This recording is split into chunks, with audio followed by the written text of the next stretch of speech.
Bilang suporta sa lahat ng magsasaka, nagpapatupad ang pamahalaan ng mga reforma upang maibsan ang inyong alalahanin at mapagaan ang inyong trabaho. Prioridad ng pamahalaan ang agrikultura.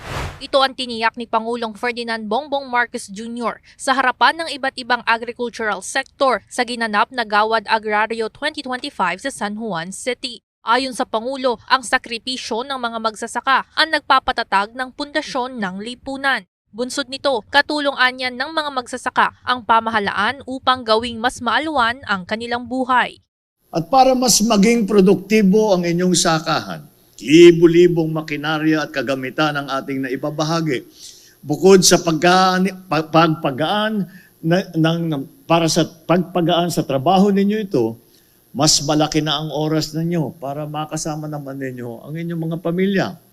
Kasama na din dito ang naipamahaging halos 70,000 Certificate of Land Ownership Award o titulo ng lupa. Pati na rin ang Certificate of Condonation with Release of Mortgage o pagsagot ng pamahalaan sa utang ng mga kwalipikadong magsasaka.